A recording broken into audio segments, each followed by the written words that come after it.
Mais de 20 anos depois de anunciar o sequenciamento de 92% do genoma humano, cientistas concluíram o trabalho. Sim, agora, dia 31 de março de 2022, foi publicado na revista Science como um consórcio internacional acrescentou esses 8% restantes. As tecnologias de sequenciamento de DNA existentes anteriormente não eram capazes de ler certas partes dele, que foram consideradas por muito tempo como lixo genético. Esse trabalho do consórcio conhecido como telômero para terômero, ou T2T, nome dado às extremidades dos cromossomos, adiciona novas informações ao genoma humano e corrige erros anteriores. A imagem completa do genoma humano abrirá aí um caminho para uma maior compreensão da nossa biologia, além de possibilitar descobertas médicas em áreas como envelhecimento, condições neurodegenerativas, câncer e até doenças cardíacas. Então, genoma, gene, cromossomo, DNA é o assunto da nossa videoaula de hoje. Então, vem estudar comigo.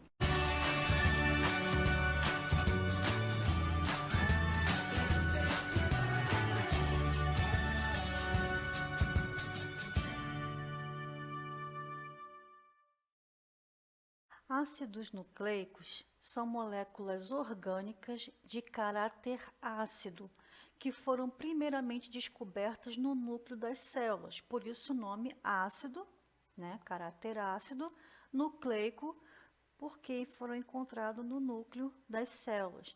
Mas depois foi visto que nem todo ácido nucleico está presente somente no núcleo das células. Por exemplo, as organelas, citoplasmáticas como a mitocôndria e o cloroplasto, possuem aí, o seu DNA próprio. E células que não têm núcleo, como os procariontes, também possuem DNA. Então aqui você vê uma fotografia, a célula, o seu núcleo, e aqui dentro tem um formato de DNA que é o cromossomo. O cromossomo nada mais é do que o DNA todo enroladinho, formando essa estrutura aqui que nós chamamos de cromossomo, onde ele é unido pelo centrômero, que é uma estrutura que une os dois braços do cromossomo, ou também chamado de cromátides irmãs. O DNA é onde é guardado as nossas informações, onde você tem ali a presença dos genes. E o que é um gene? Gene é um pedaço do DNA. Então, por exemplo, daqui até aqui eu tenho um pedaço do DNA com genes ali correspondentes a uma característica. Pode ser a cor do olho, pode ser a cor da pele, pode ser a cor do cabelo, a estatura da pessoa e assim por diante. Então, é no DNA onde vão estar guardadas as informações que formam o indivíduo. E é herdado da onde? Do seu pai e da sua mãe. Tá? Então, metade do cromossomo ali, tem as informações que vieram do seu pai e a outra metade, informações que vieram da sua mãe para formar, então, assim, você. Os ácidos nucleicos, que pode ser tanto DNA como RNA, são polímeros de nucleotídeos. O que é um nucleotídeo? Aqui na figura a gente consegue entender o que é um nucleotídeo. Então, o nucleotídeo ele tem ali um grupamento fosfato, onde tem ali o fósforo, com as suas ligações aos oxigênios. Tem aqui um açúcar de 5 carbonos. Então, aqui, o carbono 1, 2, 3, 4 e 5. Então, isso aqui forma uma pentose. Lembra lá da aula de carboidratos? Então, tem ali açúcares com vários carbonos, tem com 2, com 3, com 4, com 5, com 6, mas os que a gente mais estuda e os mais famosos são as pentoses e as hexoses. Nesse caso aqui é uma pentose porque tem 5 carbonos. E esse açúcar, ele é ligado a uma base nitrogenada. Então, o nucleotídeo nada mais é do que uma molécula de açúcar ligada a uma base nitrogenada e ligada a uma molécula de fosfato. Então, tudo isso daqui é um nucleotídeo. E os ácidos nucleicos, tanto DNA como RNA, são um conjunto, né? Por isso o nome polímero. São um conjunto de nucleotídeos. Então, vários nucleotídeos vão formar as moléculas de ácidos nucleicos. A base nitrogenada sempre vai estar ligada ao carbono 1 da pentose. E o grupamento fosfato sempre vai estar ligado ao carbono 5 dessa pentose. Qual é a diferença entre essas pentoses em relação aos tipos de ácido nucleico existentes? Então, nós temos ali o açúcar do DNA, que é a desoxirribose. E nós temos o açúcar do RNA, que é uma ribose. Ambos têm 5 carbonos, então os dois são pentose. A diferença é que na ribose, que é o açúcar do RNA, no carbono 2 eu tenho ligado uma hidroxila, que é um oxigênio com um hidrogênio. Já no carbono aqui 2 do açúcar do DNA, que é a desoxirribose, perdeu ali um oxigênio. Então, eu tenho apenas um hidrogênio ligado a esse carbono 2. Então, como ele perdeu um oxigênio, por isso o nome desoxirribose. Tá? Então, essa é a diferença entre o açúcar do DNA e o RNA. Ligado, né, a esse açúcar, nós vimos que temos ali as bases nitrogenadas. Quais são as bases nitrogenadas que existem? Temos ali a adenina, a guanina, a timina, a citosina e a uracila. E elas são classificadas, né, entre purinas ou púricas e pirimidinas ou pirimídicas. Tanto faz, os nomes são a mesma coisa, né? Então, como é que eu vou gravar quais são as purinas ou púricas e quais são as pirimidinas ou pirimídicas? Tem um macete? Tem um macete. Então, você grava a palavra, água pura.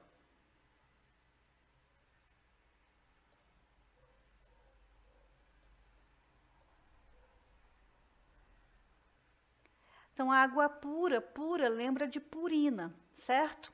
Então, você tem ali a letra A e a letra P formando essa palavra, água pura. Que a vai ser de adenina e o P, né, de purina. E você tem ali o G também da água, que vai ser a guanina. Então, você vê que está tudo associado, né? Água pura. Então, A e G, adenina e guanina, e o P de purina.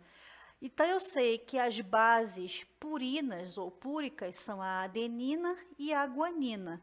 Aí, as outras, quais são as pirimidinas? O que sobrar vai ser as pirimidinas, que é a timina, citosina e uracila. Uma outra diferença entre essas bases, né, essas bases nitrogenadas, é que as bases purinas, que é a adenina e a guanina, possuem ali, 2 anéis carbônicos. Já a base pirimidina, que é a timina, a guanina, a citosina e a uracila, vai ter apenas o quê? Um anel, né? Um anel de carbono, ok? Então, novamente, para a gente gravar, quais são as bases purinas, adenina e guanina? Quais são as bases pirimidinas, timina, citosina e uracila, ok? Qual é a diferença entre um DNA e um RNA? A gente já viu uma diferença que é em relação ao açúcar, né? Então, o açúcar do DNA vai ser o desoxirribonucleico e o açúcar do RNA vai ser a ribose. Por isso que é chamado de ácido ribonucleico, tá? Então, a desoxirribose e a ribose. E em relação, no caso, às bases nitrogenadas, tanto o DNA como o RNA vai ter ali, citosina, guanina, e adenina. Agora, toma cuidado com essas duas outras bases aqui. A timina, ela é exclusiva do DNA, então você só encontra timina no DNA, assim como a uracila. A uracila, ela é exclusiva do RNA, então eu só tenho uracila no RNA, ok? No início dos anos de 1950, o biólogo James Watson e o físico Francis Crick elaboraram o famoso modelo da dupla hélice de DNA. E com isso, com esse trabalho que eles publicaram em 1963, eles ganharam o prêmio Nobel. Só que graças ao trabalho de uma outra cientista, a Rosalind Frank, que é uma cientista britânica, que trabalhava naquela época, né, dos anos 50, com fotografias à base de raio-x. Então, ela fez ali, ela conseguiu fazer ali, né, uma capturação de uma imagem feita com as técnicas de raio-x. E com o auxílio dessa imagem, que é essa que a gente está vendo aqui na foto, é que esses dois outros cientistas conseguiram fazer esse modelo, que é o que a gente, né, sabe que é o correto até hoje, que o DNA ele tem ali, ó, duas fitas, né, compostas, né, de nucleotídeo. Então, baseado no trabalho da Rosalind Frank, eles conseguiram fazer ali, né, e publicar esse outro trabalho mostrando como que é a imagem, né, de um DNA. Só que eles não deram crédito para ela, né? Eles publicaram, colocaram só o nome deles e depois, mais para frente, né, é que eles admitiram que foi baseado no trabalho dela que eles conseguiram escrever e publicar o trabalho deles. Mas aí Rosalind Frank já tinha morrido, então ela não poderia nem, né, questionar ou fazer alguma, né, reivindicação para que o nome dela pudesse ser também publicado no trabalho. Mas depois, mais para frente, é que eles admitiram isso. Então, vamos entender um pouquinho mais sobre essa estrutura do DNA. Imagine como o DNA fosse uma escada, onde os corrimões dessa escada, né, que vai ser aqui justamente essa parte amarelinha, ó, da figura, que é justamente o grupamento fosfato. Então, você tem de um lado e tem do outro. E os degraus da escada seriam o açúcar, né, a pentose, com a sua base nitrogenada ligada entre si. Então, ó, isso aqui, ó, é uma fita e essa aqui do lado vai ser outra fita de DNA. E elas vão estar ligadas, por isso que o modelo, né, é uma dupla fita de DNA. O fosfato, né, como a gente já tinha visto, ele vai estar sempre ligado ao quinto carbono do açúcar. E a base nitrogenada vai estar ligado sempre ao primeiro carbono desse açúcar. E as fitas de DNA, elas são antiparalelas. É como se fosse mão e contramão. Então, aqui eu tenho sentido sempre 5' para o 3', e aqui vai ser, né, mesma coisa, ó, 5' para o 3'. Mas o que é esse 5'? O que é esse 3'? É justamente a posição do carbono que está na maior extremidade, mais extremo, onde está ligado justamente a ponta dessa fita. Então, vamos entender aqui, ó. O grupamento fosfato, ó, que começa aqui essa fita, então está bem na pontinha. Qual é o carbono que está aqui mais na extremidade, que está ligado justamente a esse fosfato? É o carbono 5, ó. Por que eu sei que é o 5? Porque é onde está ligado ali o grupamento fosfato. Então, por isso que ele vai ser o 5'. Aí você vem descendo, descendo, descendo. Qual é o carbono aqui, ó, que está na maior extremidade aqui, na pontinha? Vai ser esse carbono aqui, ó, que está ligado à hidroxila. Então, qual é esse carbono aqui? 3'. Como é que eu sei que é o 3'? Olha, se a base nitrogenada está ligada no carbono 1, aqui é o carbono 2 e aqui vai ser o carbono 3. Então, essa parte aqui é a pontinha, então por isso que é 3 linhas. Agora passa para o outro lado da fita, mesma coisa, ó. Qual é o carbono do açúcar que está na maior extremidade, na pontinha mesmo? É esse carbono aqui, ó, número 5. Por que eu sei que é o número 5? Porque é o que está ligado o grupamento fosfato. Então, por isso que é 5 linhas. Agora, vem subindo aqui, ó. Qual é o carbono que está na pontinha, na extremidade? É esse que está aqui, ó, ligado à hidroxila. Está bem na pontinha aqui, ó. E qual é esse carbono? É o carbono 3 linhas. Como é que eu sei que é o carbono 3 linhas? Ó, se a base nitrogenada tem que estar ligada no carbono 1, esse daqui vai ser o carbono 2 e esse daqui vai ser o carbono 3. Por isso que é sempre nesse sentido, 5 linhas, 3 linhas, aí aqui vai, né, o contrário, caso da direção, mas também sempre de 5 linhas para 3 linhas. Por isso que elas são chamadas de antiparalelas, né, que é como se fosse mão e contramão numa via, por exemplo. Uma outra coisa que eu gostaria de chamar a atenção aqui para essa figura, as ligações que acontecem, né, do fosfato com o açúcar, a pentose, essa ligaçãozinha aqui, ó, ela é chamada de ligação fosfodiéster. Então, você tem uma ligaçãozinha em cada uma deles, ó, aqui, mais aqui embaixo, aqui também. Então, todas essas ligações que são feitas entre o fosfato e o açúcar é chamada de ligação fosfodiéster. E essa ligação que acontece aqui, ó, entre as bases nitrogenadas, são chamadas de ligação ou pontes de hidrogênio. Entre a timina e a adenina são 2 pontes de hidrogênio.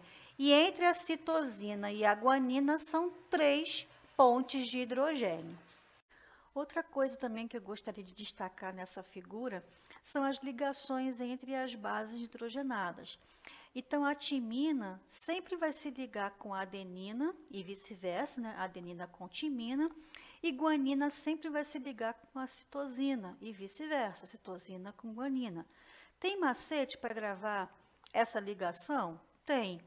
Então, olha só, o nome de 2 bebidas. Então, você vê aqui, né? Água tônica.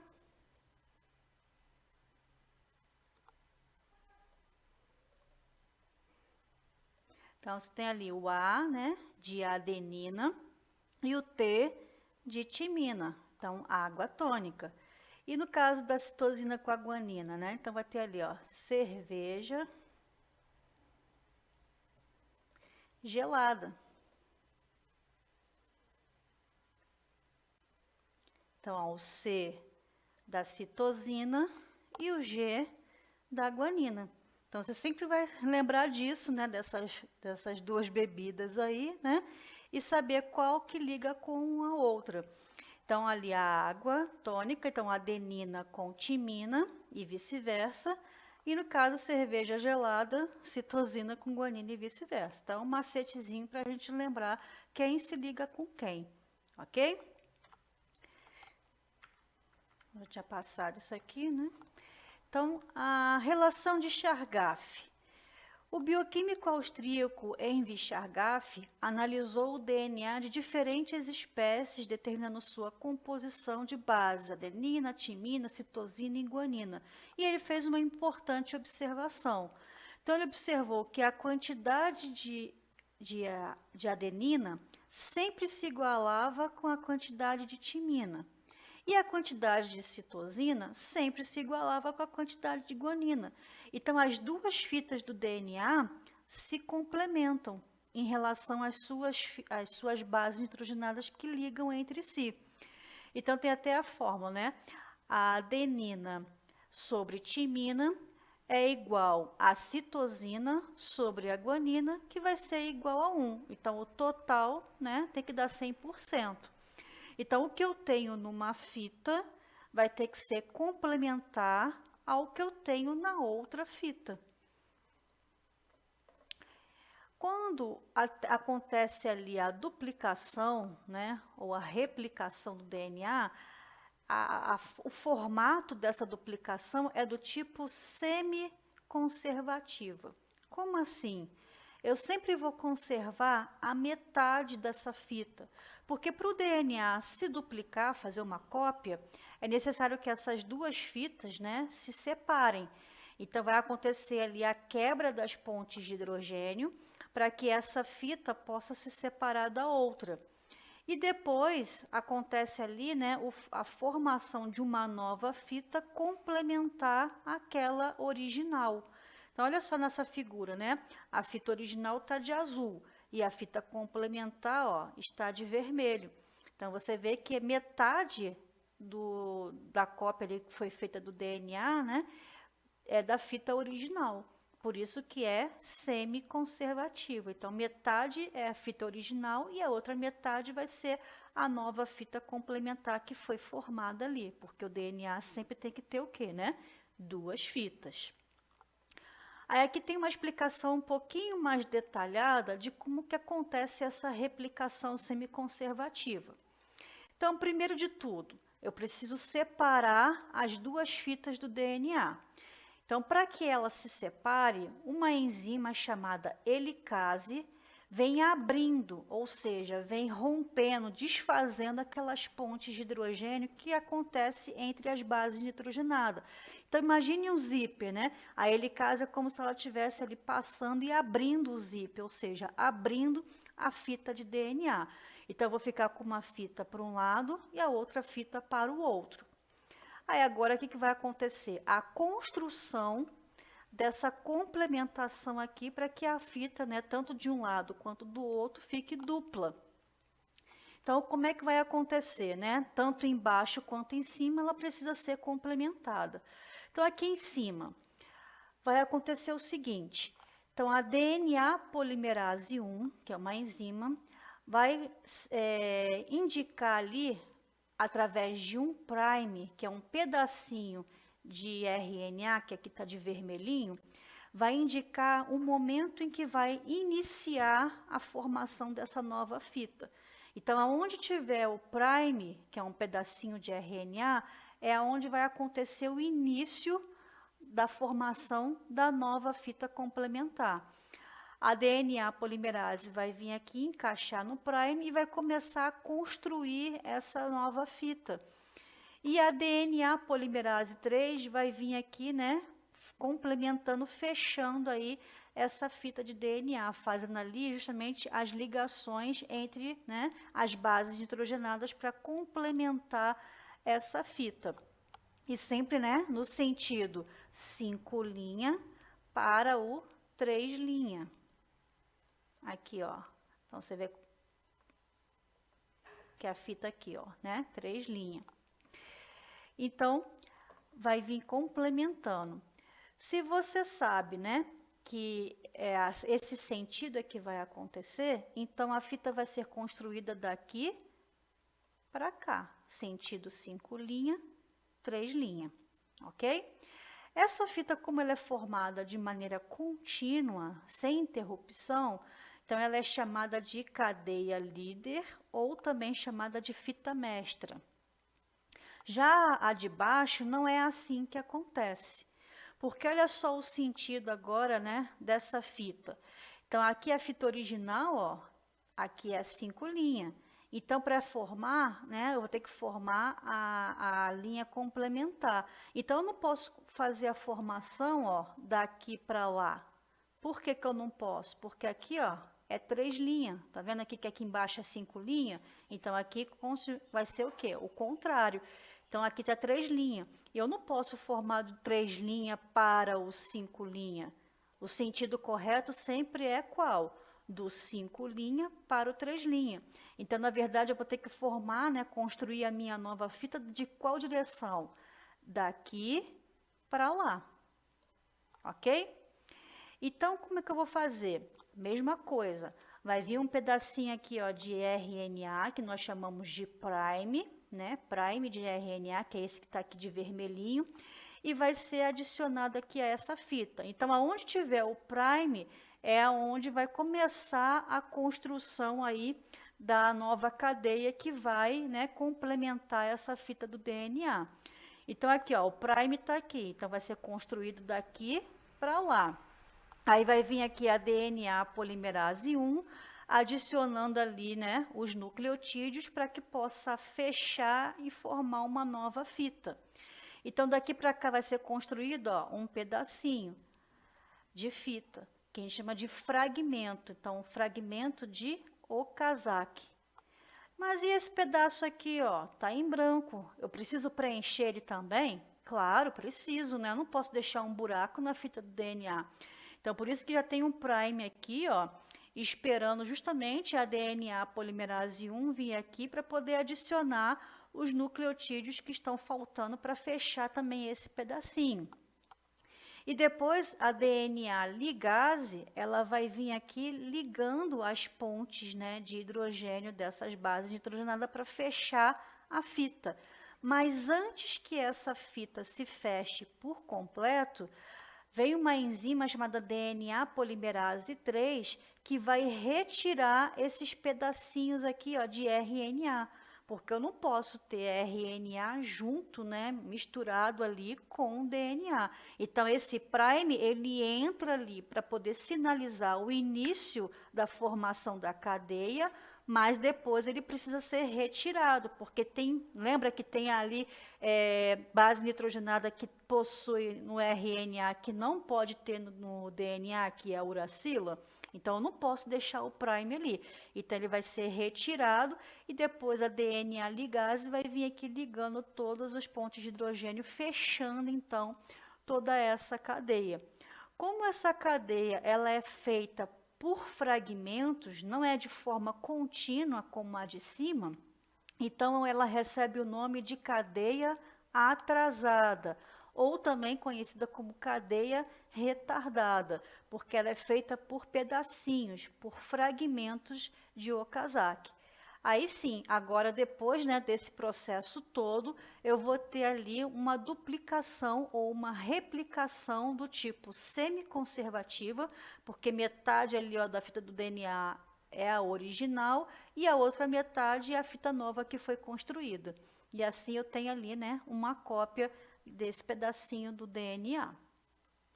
Então, agora a gente vai fazer um exercício para guardar essas informações na cabeça. Considere uma sequência de DNA com 100 pares de bases de comprimento contendo 32 timinas. Quantas citosinas, guaninas e adeninas essa sequência terá, respectivamente? Então, aqui está falando da relação de Chargaff.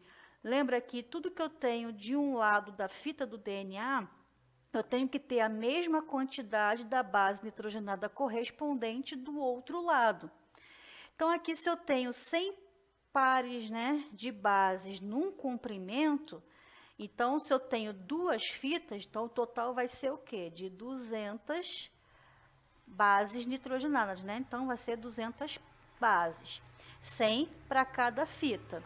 Se numa fita eu tenho ali 32 timinas, qual é a base nitrogenada que complementa a timina? Vai ser a adenina. Lembra lá da água tônica, né? Então, a adenina vai se ligar com a timina. Se eu tenho 32 timinas, também eu vou ter que ter o que do outro lado? 32 adeninas, que é a complementar. Aí agora ele me pergunta, né, quantas citosinas e quantas guaninas também eu vou ter nessas fitas. Então, vamos lá, vou botar aqui a citosina e do outro lado a guanina, né? Lembra que citosina se liga com guanina. Lembra da cerveja gelada, né? Então, se aqui eu já tenho 32 timinas e 32 adeninas, o total ali vai dar o quê? 64 bases. Para chegar a 200, quanto que está faltando? 136. 136 dividido entre essas duas bases aqui, então vai ficar o quê? 68 para cada um. Então, eu vou ter 68 citosinas e 68 guaninas. Então, citosina, 68, guanina também 68 e adenina 32. Então, a resposta aqui dessa questão vai ser a letra C de casa, ok? Então, se esse vídeo foi útil para você, deixa aí, né, o seu like. Não deixe também de se inscrever no canal, ativar o sininho para receber notificações.